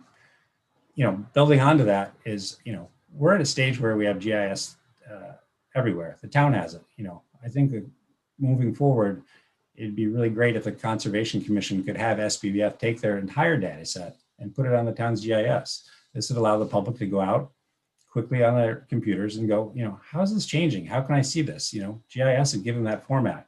You know, if they're going to pull open these, you know, reports, it's really hard to do it unless you've actually had some background in coastal processes. So, you know, I think that'd be a fantastic idea. I've been harping on this, you know, since this project started. You know, initially, let's put this data in simple, you know, state plane XYZ coordinates, so it would be easily added in, and we haven't done that. But, you know, we have the power now to do this, and it can be done on the town website as a condition. I definitely think we need to look at failure criteria. You know, as RJ mentioned, we're in breach of 3 out of 5 conditions to consider it failure. You know, we've failed to provide sand mitigation as required. We're minus 30,000 cubic yards. Failure to conduct shoreline monitoring and post-storm monitoring as required. You know, we've missed an entire survey. We're late with annual reports, which means we can't actually find out that we're not getting mitigation on the correct time scale. And, you know, excessive loss updrift and downdrift. I mean, we can see what the end scour is. We can also look at the data, and it's clear that we are eroding more. We are having an impact on the entire east coast of Nantucket. So, you know, I think this is something you need to consider, especially as, you know, we talk about other projects and other ways of doing things, is that we need to step back and take a serious look at this project, how it's performing, and is it performing as the order of conditions states. And I would say, no, it is not. That's all I have for tonight. Thank you. Thank you, Trey. I know, Rick, you had your hand up.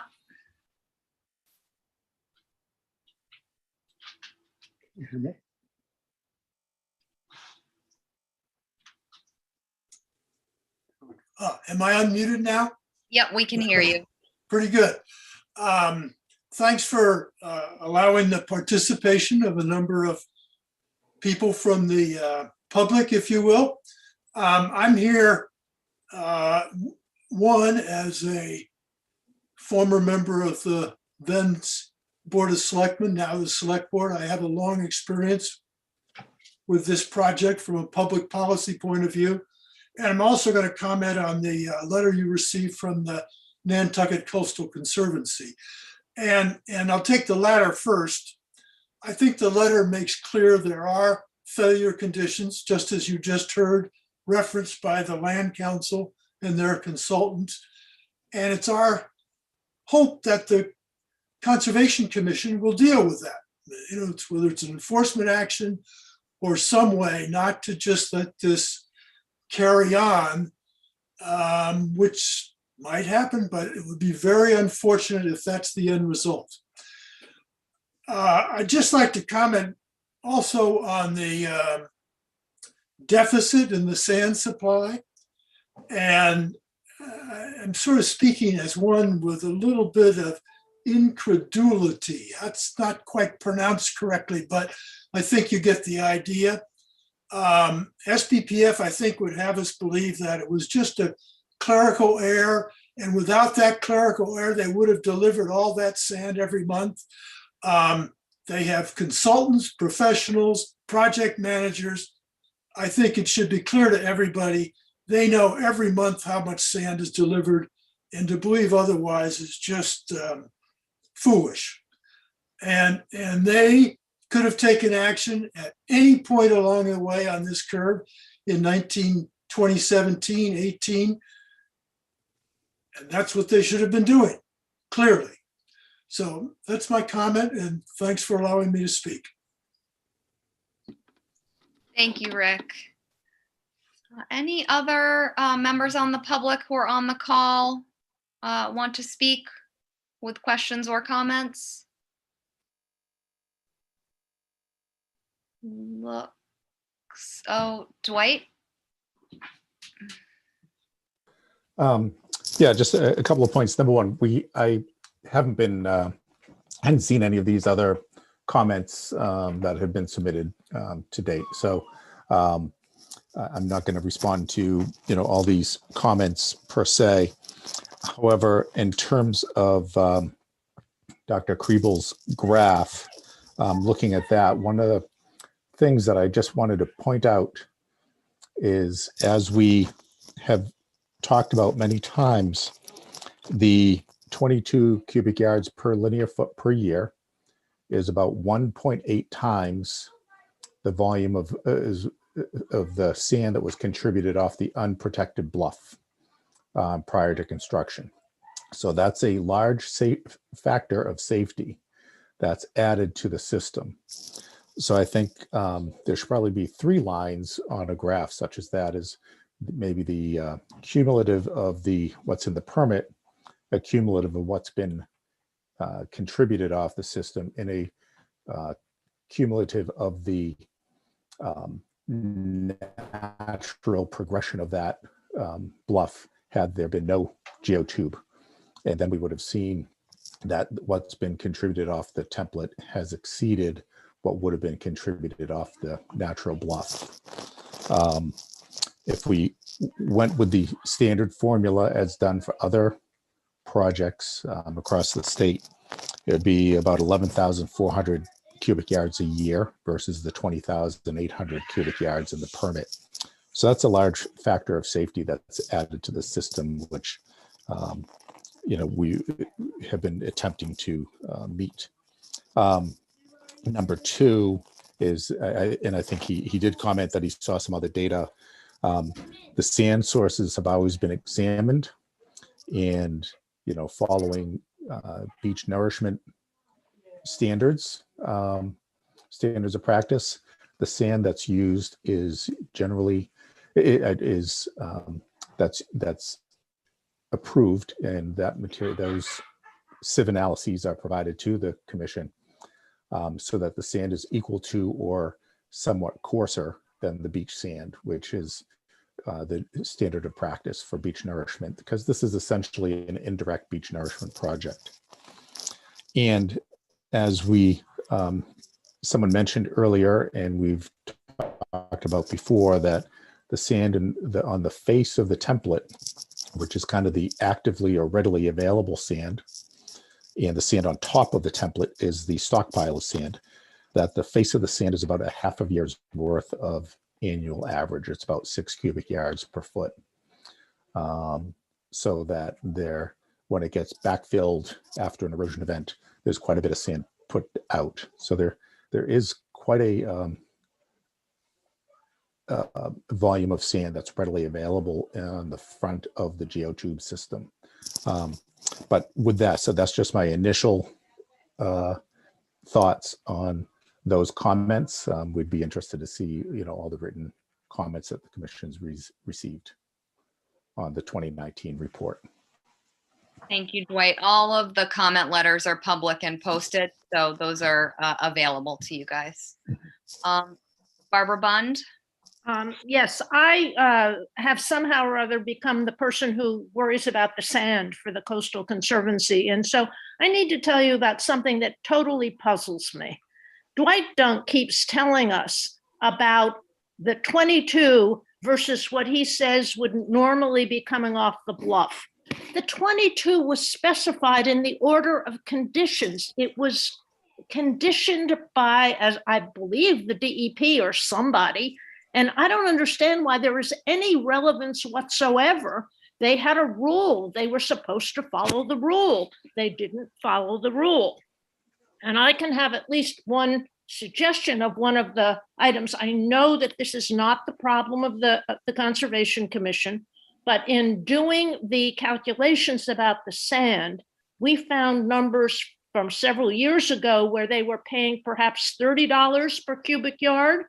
And somebody testified to you last summer when you were talking about the bad fill that it was 104. I understand why it's hard to fulfill the conditions, but aren't those the conditions? Yes. 22? Yeah. Yeah, so I think we hear your comment. The cost, unfortunately, is kind of out of commission's purview, but the 22 cubic yards per linear foot was directly conditioned by the Massachusetts DEP. So that is, very clear in their order of conditions. Absolutely. Thank you. Thank you. You're welcome. Any other comments from the public? RJ? Thank you, Chair Erisman. I'd just like to point out again what Trey touched on, that SPPF needs to go through proper channels when they are planning on changing monitoring requirements. For the past several years now, their contract with Woods Hole Group just isn't what's in the order of conditions. It's just not. They know that, the commission knows that, and they're not being held accountable for that. They're essentially carrying out adaptive mitigation the way they've been talking about for years right now, as they're shorting what they're supposed to be putting on the template for nourishment material. So the commission, as I said earlier, under special condition 35, really needs to bring SPPF before in a public meeting and discuss what meeting 3 out of 5 of these failure criteria actually entails. You commissioners need to talk about what removal of this project looks like if they continue to fail over half of their standards, of their performance standards, because they are not carrying it out. There is no way to make heads or tails of this. And we're going to continue debating it for hours and going in circles if this isn't taken care of. Thank you. Thank you, RJ. Jeff, do we have any Comments from the public on the YouTube feed? There are a couple. I'll just run through them really quickly. Kate Shea asked if we could post the report for the public to view while the meeting is still in process. So the report is up. As far as Dwight's PowerPoint, they're always very good about sending that to us, and we'll have that up for people to see as quickly as possible. And then Burton Balkan has a couple comments. I'll just run through as quickly as I can. He asked, how many days were the geotubes not completely covered by mitigation sand in 2019? And how much does mitigation sand contribute to the littoral system when the geotubes are exposed? And then he retracted a couple, and then he said, in other words, how does mitigation sand enter the system when the bottom tier of the geotubes are exposed? And that is the run of our public comments. Thank you, Jeff. So this is a question for George.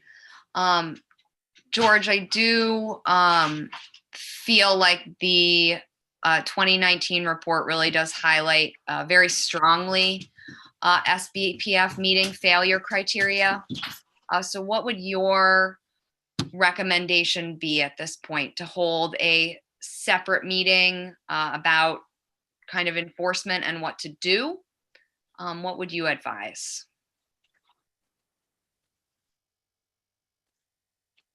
Oh, might be frozen.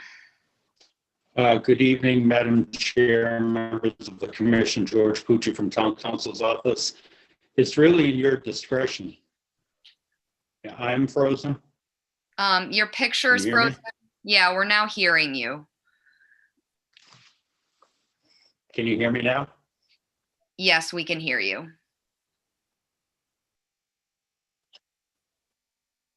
Can you hear me now? I can really only say, can you hear me now? But your picture's still frozen. Good evening, George Pucci from Town Council's office. It's really in your discretion, Madam Chair and members. Okay, so I think we'll have to go back to George. And I don't know if, other commissioners have thoughts, but I do agree. I think we need to discuss this a little bit further as far as enforcement and further actions, given what was reported to us. Jeff? So not to delay the conversation, but Let me go to a different device. I'll let George go, but if anyone wanted to respond to the public comment, I know we just kind of read through it. Sorry about that. No, that's okay. I don't know. Are there responses to the public comment? Ian? Well, I have a tangential comment to make, Madam Chair, whether it's appropriate or not at this juncture. Let me know when you don't mind me interjecting a tangential comment. Well, we're waiting for George, so I guess if you're going to interject. I think George just tried to come on, Ashley. Yeah, I'm not. No, I guess not. He tried and then said he changed devices, but then. Yeah, I think he's needing to log out and log back in, so it might be a couple minutes. Ian, why don't you go ahead? Okay, well, thank you, Madam Chair. Well, as Josh Posner knows, we lived up on the bluff at 99 Baxter Road. Well, it was our summer residence for over 30 years. And we witnessed losing nearly 300 feet in total. The house is now on the other side of the road. And my private sympathies are different with my public responsibilities as a member of this commission. And I just wanted to remind everyone that we had a nor'easter once that was so bad that it took nearly 30 feet. And 30 feet, we were about 60 feet, our property was about 60 feet above sea level. And that means that for every yard of erosion, you lose 20 cubic yards, roughly, from the bluff. So in that one storm where we lost 30 feet, the according to my calculations, that was nearly 200 cubic yards. And I think, we need to bear that in mind when we're talking about what is needed going forward and what might be the deficit going forward, and how difficult it is to try and arrive at a compromise in this situation. Thank you. Thank you, Ian. George, do we have draft now?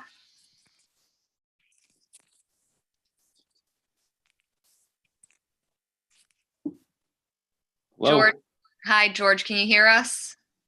I can, a little too loud. Hang on a second. Okay. Here we go. Can you hear me? Yes. Oh, great. So good evening, Madam Chair, members of the commission, George Pucci from Town Council's office. That's really in your discretion about what, if any, action you want to take at this time based on what was reported to you. I did not think that the purpose of this meeting was to discuss potential enforcement, but I might have that wrong, and I can be corrected. I mean, as of right now, you have SBPF's description to you about the annual report for that year. You have some comments from expert consultants from other parties who are raising issues of concern to you. And you can either discuss that further, schedule it for another meeting. You can hold off and combine it with the discussion for the latest annual report. It's really within your discretion totally about what you want to do. I do know that the commission takes the approach with every applicant or operator of a project that if there are potential enforcement issues, you tend to try to work those out with the permit holder prior to taking actual enforcement, even writing an enforcement letter. So you could defer that conversation. It's all within your discretionary authority, subject to either you as the chair or further discussion with the commission what you want to do. But again, I did not think that, in sort of the permit holders,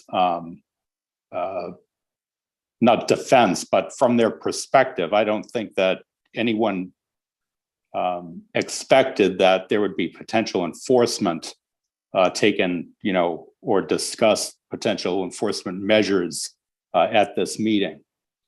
So. Thank you, George. That's definitely helpful. So I don't know in hearing that, Jeff, if maybe it would be wise to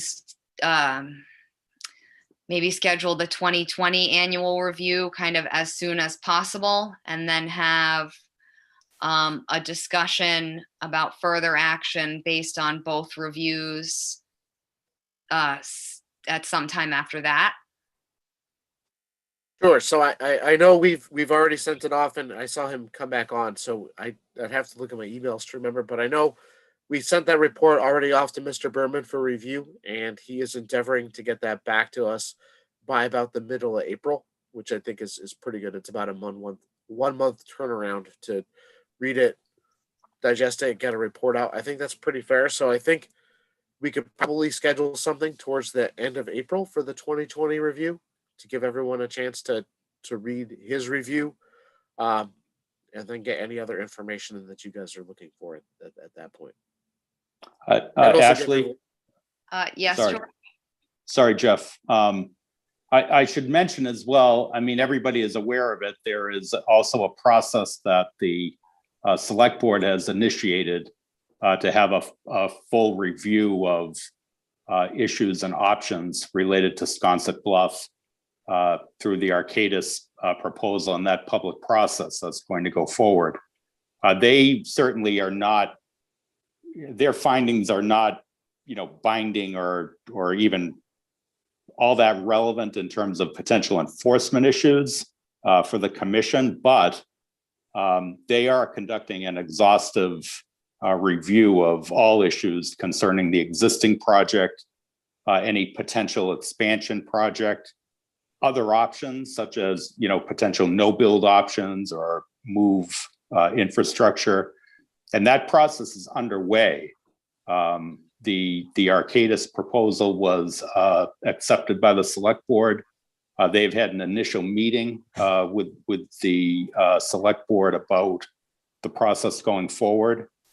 They intend to solicit input from Nantucket Land Council, Coastal Conservancy, other interested parties such as Attorney Murphy's client, and obviously as well hear from any consultant input that these stakeholders would find relevant. So, I just wanted to mention that to you, that's an important part of this process. It's not binding on you for your, enforcement authority within your jurisdiction, but it is something for you to be aware of, that, hopefully that process would lead to further relevant information to be taken into consideration with respect to everything involving both the existing project and what would happen in the future with respect to that project, both with respect to mitigation requirements, any types of variations, how to make up for any deficiencies. All of those issues should be also addressed in that process.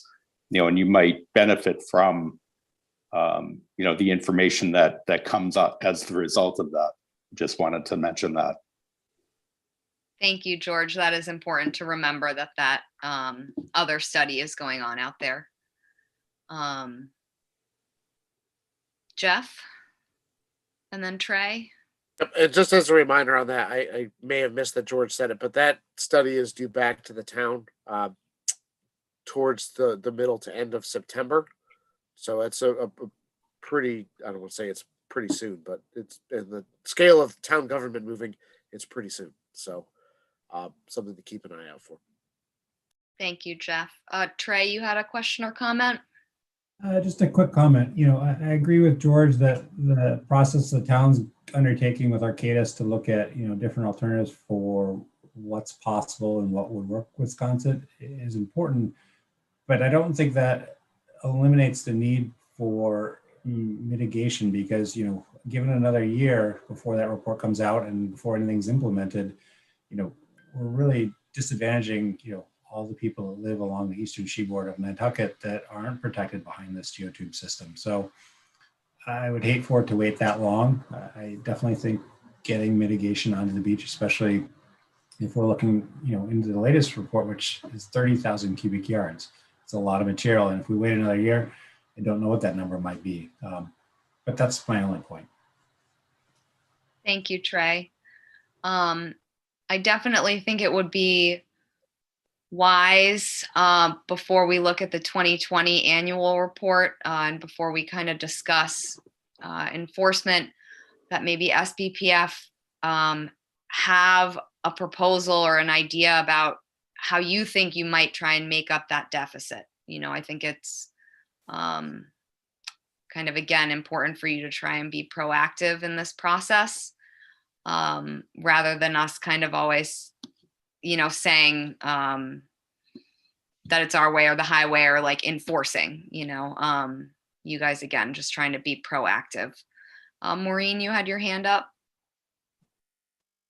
Yes, with regard to the Arcadis report, and any action we might take with regard to enforcement or what have you. I mean, the Arcadis report can't change the terms of the order of conditions or the clear facts that we have. Yes, there are different interpretations of whether or not what is in the order of conditions is, maybe something less could be had, but that's not in our purview, certainly, to change the order of conditions or decide it doesn't count. And I can't imagine that Arcadis is going to be saying, commenting on something such that it would impact the situation we are in right now. And so I personally would want to you know, I'm sure there'll be interesting and useful information that comes from that. And maybe things about, you know, emergency, better ways to deal with Baxter Road and the rest of it. But I think that our issue of enforcement really is independent of